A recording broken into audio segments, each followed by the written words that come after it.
Position वगैरह के बारे में हम लोगों ने डिस्कस किया था। Position of D and F block element in the modern periodic table. Electronic configuration के बारे में हम लोगों ने डिस्कस किया था। General electronic configuration of D block elements जो रहती है दैट इज, दोबारा फिर से आप लिख लीजिए क्योंकि यहाँ से 1 मार्क का क्वेश्चन आपके पास बन सकता है। That is n-1 D 1 to 10 होती है ये, एंड ns 1 to 2 होती है डी ब्लॉक के लिए। और जो एफ ब्लॉक एलिमेंट्स की आपकी जनरल इलेक्ट्रॉनिक कॉन्फ़िगरेशन रहती है वहाँ पे एंटी पेनल्टीमेट शेल जो है वो उसकी फिलिंग टेक्स प्लेस करती है। वो आपके पास रहती है n-2 f 1 to 14, n-2 ये एंटी पेनल्टीमेट शेल कहलाता है, f 1 to 14 and n-1 d 0 to 1 ही रहते हैं। यहाँ पे एक आध इलेक्ट्रॉन ही प्रेजेंट होता है इस केस में। एंड ns 2 ये आपकी एफ ब्लॉक एलिमेंट्स जो होते हैं उसकी ये जनरल इलेक्ट्रॉनिक कॉन्फ़िगरेशन जो वो टेक्स प्लेस होती है। इस तरह से हम लोग इसको स्टडी करते हैं, general electronic configuration of D and F block elements. ठीक है जी। Filling of penultimate shell in takes place in D block and filling of anti penultimate shell, इसको हम थर्ड लास्ट शेल बोलते हैं, उसकी फिलिंग जो है वो टेक्स प्लेस होती है आपकी एफ ब्लॉक में। इस तरह से आप लोग इसको डिस्कस करोगे। इसको थोड़ा सा और एलैबोरेट कर सकते हो, जैसे कल मैं बता रहा था लास्ट लेक्चर में हम लोगों ने डिस्कस किया था ट्रांजिशन सीरीज के अकॉर्डिंगली इलेक्ट्रॉनिक कॉन्फ़िगरेशन लिख सकते हो, जैसे 3D series, 4D series, 5D series and 6D series.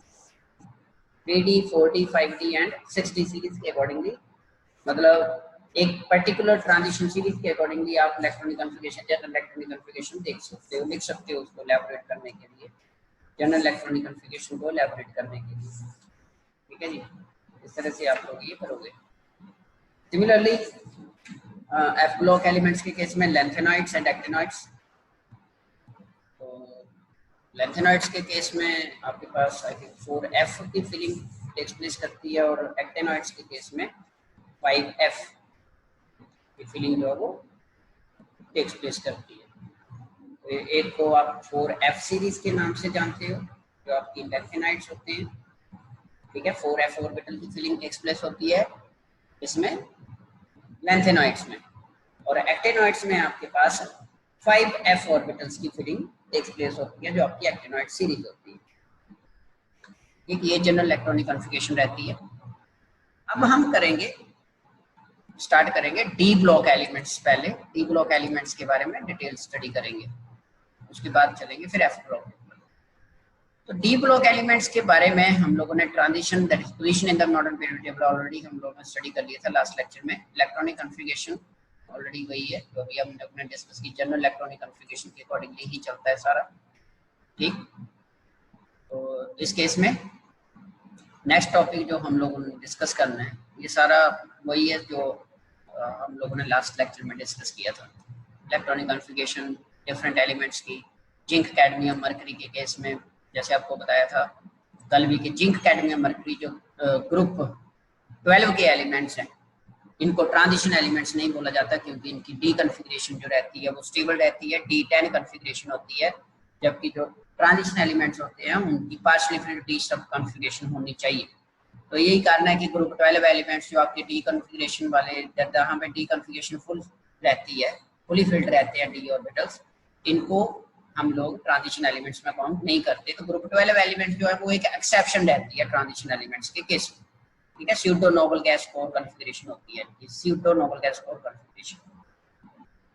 बाकी इसके बारे में ग्रुप की बात करें तो वो तो ऑलरेडी वही जनरल ट्रेंड जो चलता ही है।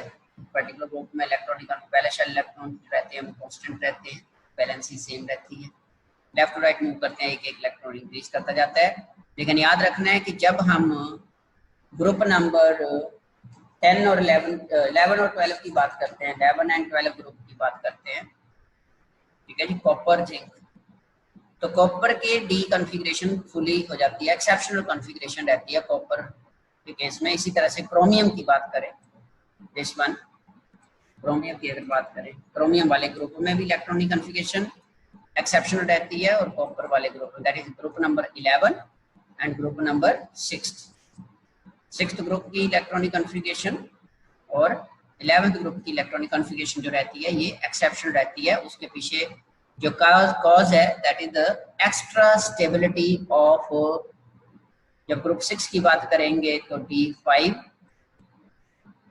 देन D4, ठीक है, D5 की स्टेबिलिटी D4 से ज्यादा रहती है। और जब यहाँ पे बात करेंगे ग्रुप नंबर 11 में तो यहाँ पे D10 की कॉन्फ़िगरेशन जो रहती है, D10 कॉन्फ़िगरेशन जो फुली फिल्ड होता है ये ज्यादा स्टेबल रहता है एज कंपेयर टू D9। इसके पीछे के जो कॉज थे, जैसे कि हम लोगों ने +1 में पढ़ा था, 2 कॉजेज होते हैं, एक तो large number of energy exchanges, जो इस केस में ग्रुप नंबर 6 वाले केस में large number of energy exchanges, almost 10 energy exchanges takes place होते हैं जब D5 कॉन्फ़िगरेशन की बात करते हैं, जो एक्स्ट्रा स्टेबिलिटी प्रोवाइड करवाती है। और second, symmetrical distribution of electron in the particular subshell. Similarly D10 के केस में सिमेट्रिकल डिस्ट्रीब्यूशन ऑफ इलेक्ट्रॉन्स रहती है जो स्टेबलाइज करती है कॉन्फ़िगरेशन को। तो ये इलेक्ट्रॉनिक कॉन्फ़िगरेशन इस तरह से exceptional electronic configuration group number 6 and group number 11 की ऑब्टेन होती है, just to attain the stability in the d configuration. इस तरह से आप लोग उसको स्टडी करोगे, ठीक है जी। तो सिमिलरली ये सारी इलेक्ट्रॉनिक कॉन्फ़िगरेशन है। फर्स्ट ट्रांजिशन सीरीज की बात हो रही है। 4s में 2 रहेंगे, यहाँ पे आप देख सकते हो, ऑब्जर्व कर सकते हो डिफरेंस को, यहाँ पे 4s1 है, ठीक है जी, बाकी 2 ही है, और कॉपर के केस में 4s1 हो जाता है, ये एक्सेप्शनल केस है। तो और 3d की बात करें तो जो ट्रेंड के अकॉर्डिंगली चले, अगर वैसे चले तो यहाँ पे 4s2 3d4 होना चाहिए, लेकिन यहाँ पे क्या है 3d5 है, 3d5, और यहाँ पे कितना है 3d10 है। तो ये वही है, कौन सी, एक्सेप्शनल इलेक्ट्रॉनिक कॉन्फ़िगरेशन के विद रिस्पेक्ट टू आप इसको एक्सप्लेन करोगे, और यहीं से थोड़ी सी प्रॉपर्टीज वगैरह भी इनकी वेरी कर जाती हैं, जो कि हम लेटर ऑन स्टेजेस के ऊपर डिस्कस करेंगे। सिमिलरली सेकंड सीरीज में भी आप उसी तरह से देख सकते हो, यहाँ पे भी वही लॉजिक सा रहता है, वेरिएबल सी oxidation state obtain, variable electronic configuration सी ऑब्टेन होती है हमारे पास, ठीक है। पर लेकिन जब नीचे को चलते हैं, जैसे 3D सीरीज में पहुंच गए, ठीक है, उसके बाद फोर्थ सीरीज जो आपके पास होती है उसमें चले गए, तो वहां पे फिर एक्सेप्शनल कंडीशन जो है वो थोड़ी सी डिक्रीज करनी स्टार्ट कर जाती है, क्योंकि न्यूक्लियर चार्ज कम होता जाता है उसकी वजह से, that is the main cause. Nuclear charge decrease करने की वजह से ये ट्रेंड जो है वो ऑब्टेन होता है। बाकी अदर प्रॉपर्टीज के बारे में तो हम लोगों ने डिटेल में डिस्कस करना ही है। यहाँ से ये क्वेश्चन जो सिंपल सा बनता है, on what ground can you say that scandium Zi-221 is a transition element but zinc is not? मतलब यहाँ पे बेसिक क्वेरी क्या है, मतलब क्या पूछना चाहता है, वो ये पूछना चाहता है कि आप किस बेस के ऊपर ये एक्सप्लेन करोगे कि जो स्कैंडियम है वो ट्रांजिशन एलिमेंट है लेकिन जो जिंक है वो ट्रांजिशन एलिमेंट नहीं। तो इसके बारे में हम लोगों ने ऑलरेडी डिस्कस किया हुआ है कि transition elements are those which have partially filled D configuration, और you can say partially filled D orbital जिनमें होते हैं वही रहते हैं आपके पास D1 to 9 कॉन्फ़िगरेशन होनी चाहिए, 1 to 8 तभी वो ट्रांजिशन एलिमेंट्स काउंट करेंगे। अगर D10 कॉन्फ़िगरेशन होती है, in that case that particular species can't be taken as transition element. उसी के आधार पे आप इसको एक्सप्लेन करोगे आंसर को। जिंक में फुली फिल्ड रहते हैं, जबकि स्कैंडियम में एक D1 कॉन्फ़िगरेशन रहती है जिसकी वजह से उसको ट्रांजिशन एलिमेंट काउंट किया जाता है, जबकि जिंक को काउंट नहीं किया जाता। इस तरह से आप इसको इलैबोरेट करो। इस तरह से ये सेकंड क्वेश्चन है आपका एनसीईआरटी का, silver atom has completely filled d orbital for the 10 Newton's ground state, how can you say that it is a transition element. आप कैसे कह सकते हो सिल्वर एटम के केस में। अब सिल्वर की क्वेश्चन बोल रहा है कि आप के पास जैसा कि ट्रांजिशन एलिमेंट्स की जो डेफिनेशन है वो क्या बोलती है, उसके अकॉर्डिंगली है कि पार्शियली फिल्ड d ऑर्बिटल्स होने चाहिए। Partially filled d orbitals must be there for an element to be transition in nature, ये बोलता है। लेकिन यहाँ पे बोल रहा है कि सिल्वर का D10 है, ठीक है, इसके बावजूद ये एक ट्रांजिशन एलिमेंट है, तो आप कैसे जस्टिफाई करोगे इस आंसर को, how could you justify the given answer.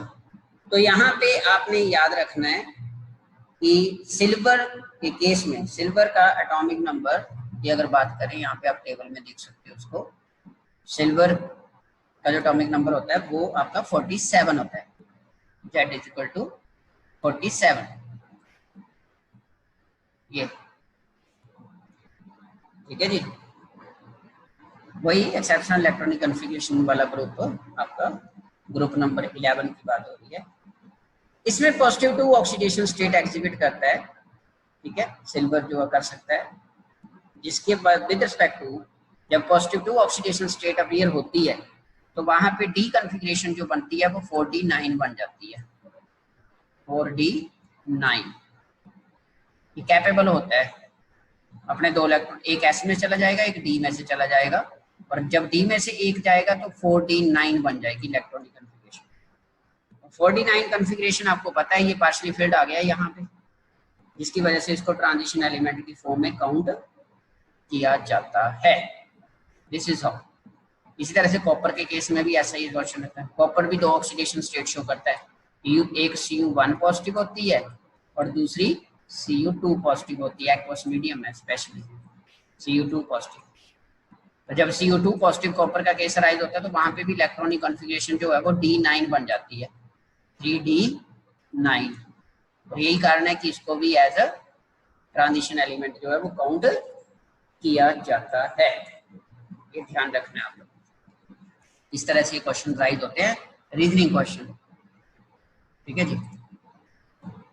अब हम लोग डिस्कस करने जा रहे हैं general properties of the transition elements, मतलब डी ब्लॉक एलिमेंट्स की जनरल कैरेक्टरिस्टिक प्रॉपर्टीज, ठीक है जी। जनरल कैरेक्टरिस्टिक प्रॉपर्टीज को डिस्कस करने के लिए सबसे पहले हम लोग क्या करते हैं, मेटालिक नेचर को हम लोग सबसे पहले डिस्कस करते हैं, ठीक है। जनरली क्या होता है, जितने भी ट्रांजिशन एलिमेंट्स हैं ऑलमोस्ट, ठीक है, टिपिकल मेटालिक प्रॉपर्टी शो करती है, जैसे हाई टेंसाइल स्ट्रेंथ वगैरह रहती है इनकी, ठीक है, डक्टिलिटी रहती है, हाई मेलेबिलिटी रहती है, high thermal and electrical conductivity रहती है, एंड मेटालिक लस्टर। ये मेटालिक प्रॉपर्टीज के कैरेक्टरिस्टिक्स, मतलब आप कह सकते हो मेटल्स के कैरेक्टरिस्टिक्स होते हैं जो डी ब्लॉक एलिमेंट्स शो करते हैं। इसीलिए बोला जाता है कि nearly all the transition elements have typical metallic properties, ठीक है जी। यहाँ पे याद रखना है with exception of zinc, cadmium, mercury and manganese, ठीक है, zinc, cadmium, mercury and manganese, they have one or more typical metallic structures।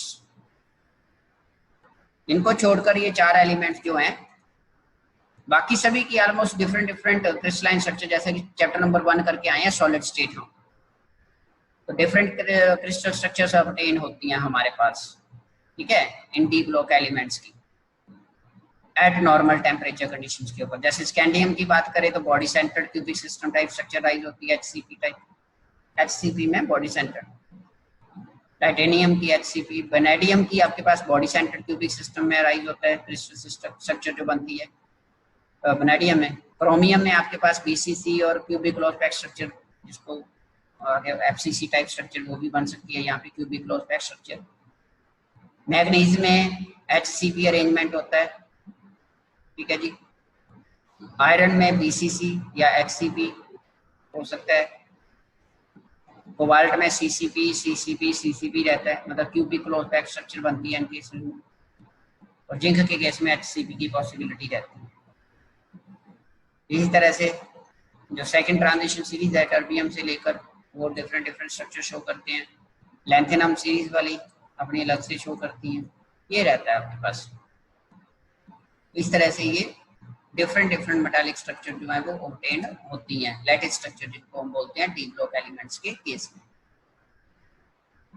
बाकी स्टेट की बात करें तो मरकरी को छोड़कर बाकी सारे के सारे एलिमेंट्स जो हैं ट्रांजिशन एलिमेंट जितने भी हैं सारे के सारे D block element they almost solid form में एग्जिस्ट करते हैं। मरकरी लिक्विड फॉर्म में एग्जिस्ट करती है आपकी, तो मरकरी होती है। हाई मेल्टिंग बॉइलिंग पॉइंट्स होते हैं, हायर हीट्स ऑफ वेपोराइजेशन होती हैं इनकी। ठीक है जी, आप देख सकते हो यहाँ पे ये टेबल आपका boiling that is melting point trend को शो करता है, ये रिप्रेजेंट करता है टेबल। ठीक है जी, यहाँ से आप देख सकते हो।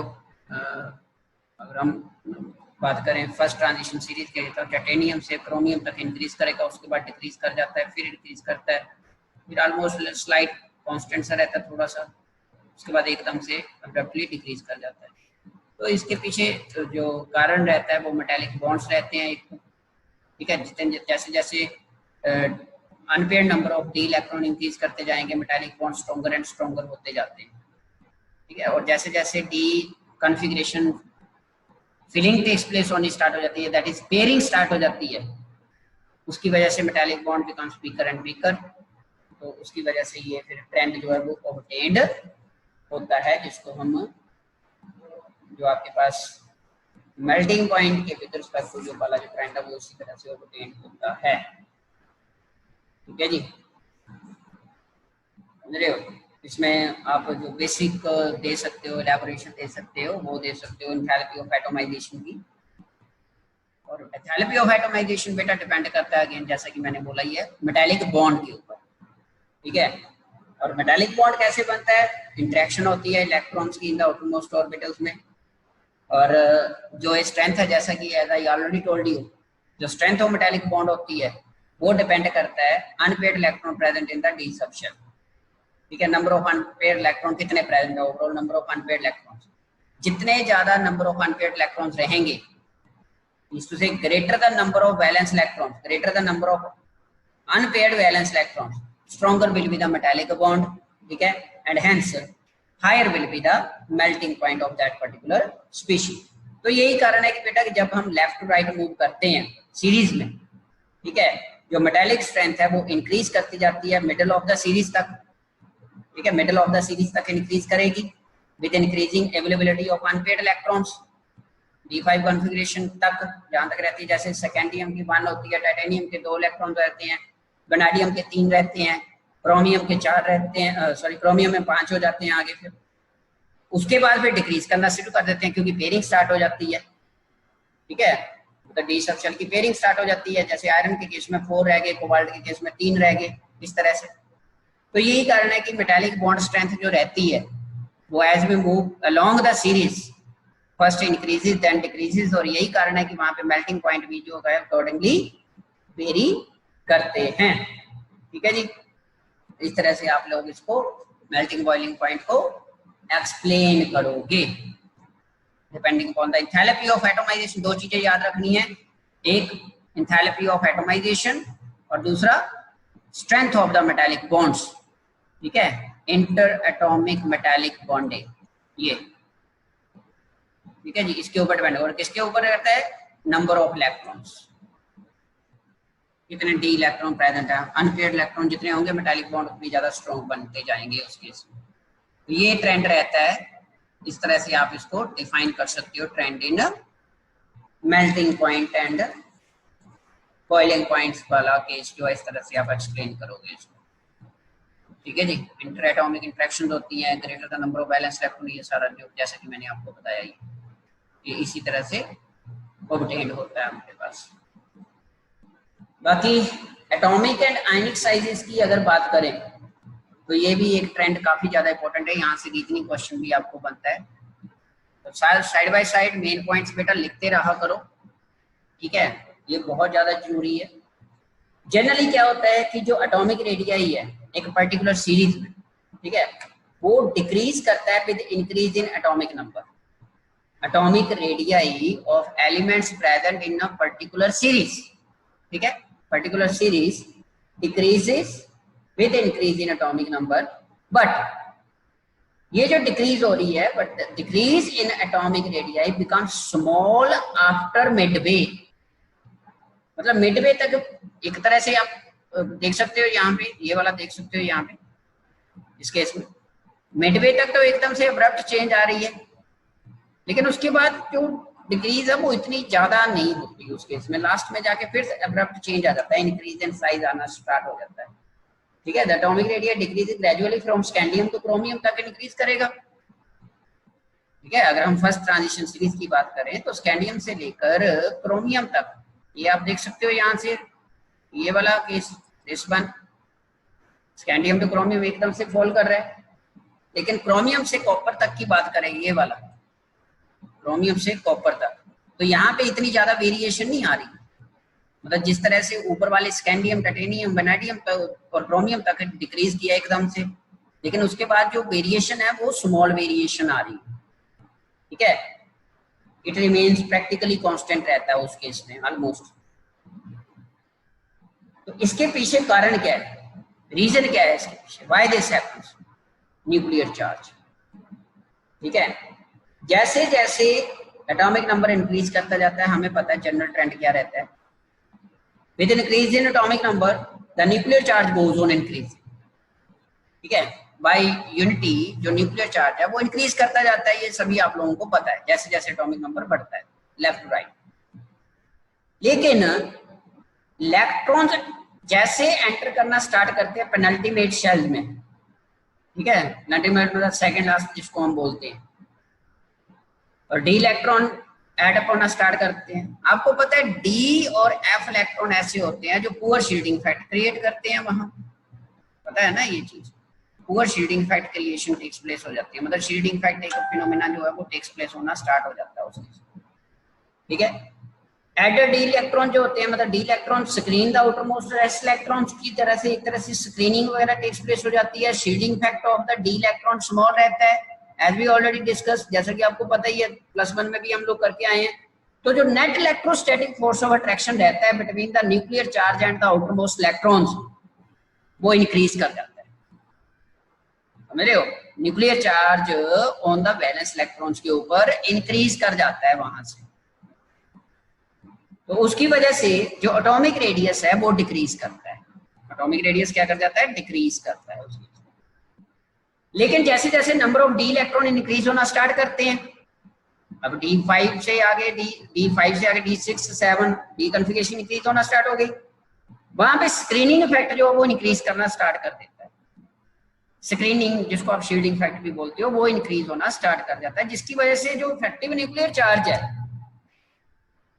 ओवरऑल एक्ट कर रहा होता है, वो एक तरह से आप ये कह सकते हो न्यूट्रलाइजेशन इफेक्ट क्रिएट होना स्टार्ट हो जाता है, मतलब न्यूक्लियर चार्ज स्क्रीनिंग इफेक्ट दोनों साइमल्टेनियसली प्रोड्यूस होने की वजह से जो नेट इफेक्ट पड़ना चाहिए न्यूक्लियर चार्ज का बैलेंस इलेक्ट्रॉन्स के ऊपर, मतलब अट्रैक्शन वाइज अगर देखें तो वो डिक्रीज कर जाता है उसके due to increase in the atomic number, and hence जो एटॉमिक रेडियस है वो इन केसेस में क्रोमियम से लेकर आगे जितना भी यहाँ पे कॉपर तक चलता है वो सारे का सारा ऑलमोस्ट अनचेंज सा रहता है, ऑलमोस्ट अनचेंज मतलब फ्रैक्शनल चेंज की एक्सप्रेस होती है, ठीक है जी। इस तरह से आप लोग एक्सप्लेन करोगे, लेकिन जब एंड पे पहुंचते हैं आप देख सकते हो कॉपर के बाद एकदम से फिर से इंक्रीज कर गया ये, मतलब निकल के बाद कॉपर और कॉपर और जिंक के ऊपर तो बहुत ज्यादा फिर रेस कर रहा है, यहाँ पे ये अब्रप्ट चेंज हो रही है, तो इसके पीछे कारण है फिर अगेन इलेक्ट्रॉनिक कॉन्फ़िगरेशन आ गई, वहाँ पे स्टेबल इलेक्ट्रॉनिक कॉन्फ़िगरेशन आ जाती है,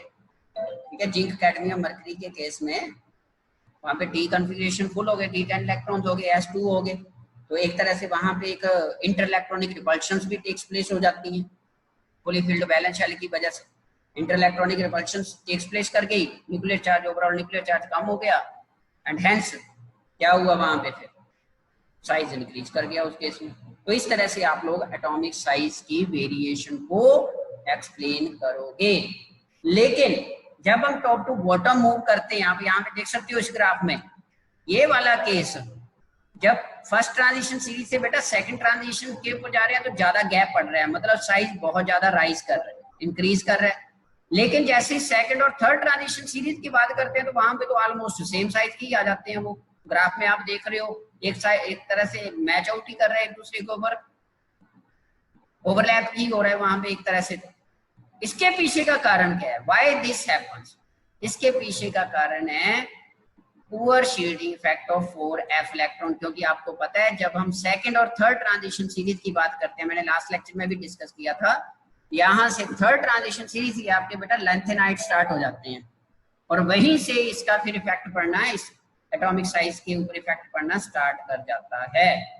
ठीक है, जो साइज है वो कॉन्ट्रैक्शन में, इसको हम कॉन्ट्रैक्शन बोलते हैं, लैंथेनाइड कॉन्ट्रैक्शन एक इफेक्ट प्रोड्यूस होता है जो आप ब्लॉक में हम डिटेल में डिस्कस करेंगे।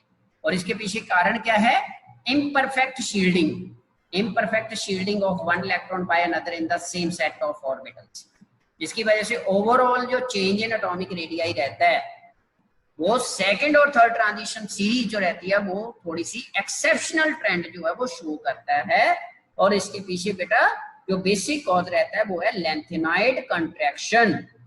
ठीक है, ये लैंथेनाइड कॉन्ट्रैक्शन एक्चुअल में क्या होता है, regular decrease in the atomic size होता है of lanthanides due to poor shielding effect of 4f electrons, समझे हो, because of which effective nuclear charge on the valence electron goes on increasing and hence size goes on decreasing। और इसका direct influence पड़ता है second transition series के atomic sizes के ऊपर भी। ठीक है, तो वेरिएशन तो उसी तरह से रहेगी जैसा कि हमने डिस्कस किया ही है, जैसा कि फर्स्ट ग्रुप के फर्स्ट पीरियड के फर्स्ट ट्रांजिशन सीरीज के केस में डिस्कस किया कि पहले क्रोमियम तक ज्यादा डिक्रीज कर रहा है, उसके बाद फिर ऑलमोस्ट कांस्टेंट हो जाता है। तो यहाँ पे भी आप ग्राफ तो ऑलमोस्ट उसी तरह से देख रहे हो, पहले ज्यादा डिक्रीज कर रहा है मोलेबर्नम तक, ठीक है, उसके बाद फिर यहाँ पे इतनी ज्यादा वेरिएशन नहीं आ रही, लेकिन लास्ट में जाके फिर से इंक्रीज कर रहा है। तो वो रीजन वही रहेगा। यहाँ पे जो क्वेश्चन बनता है वो रहता है why the atomic radii of second and third transition series becomes almost similar. वो ऑलमोस्ट सिमिलर क्यों हो जाते हैं उस केस में? तो यहाँ पे जो कारण रहता है वो रहता है बेटा लैंथेनाइड कॉन्ट्रैक्शन, ये याद रखना है आप लोग। ठीक है, सो this is about atomic radii, melting and boiling points. ये दो कैरेक्टरिस्टिक प्रॉपर्टीज आपके डी ब्लॉक एलिमेंट्स की, इस तरह से आप लोग इसको डिस्कस करो।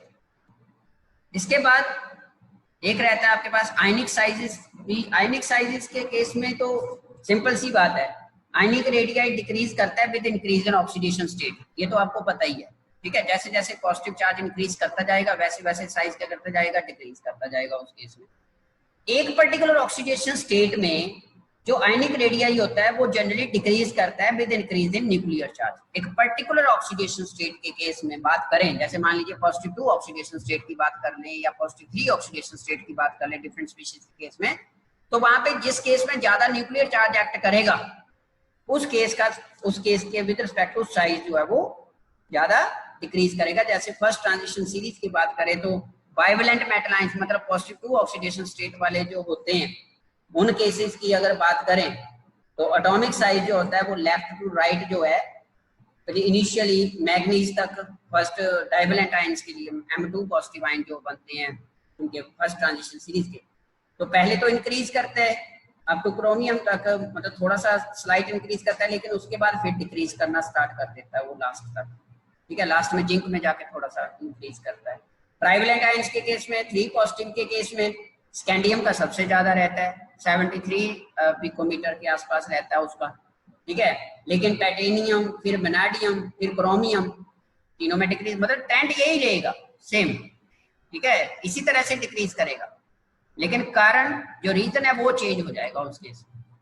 अब रीजन जो आएगा यहाँ पे वो आपके पास ionic that is oxidation state के with respect to nuclear charge आप एक्सप्लेन करोगे, इफेक्टिव न्यूक्लियर चार्ज को एक्सप्लेन करोगे, तो ये रहता है आपके पास। So this is all about atomic and ionic radii and melting and boiling points. ठीक है, ये दोनों टॉपिक्स बेटा आप लोगों ने अच्छी तरह से एक बार दोबारा से रिवाइज कर लेने थॉरोली। ठीक है, नेक्स्ट प्रॉपर्टीज हम नेक्स्ट लेक्चर में डिस्कस करेंगे।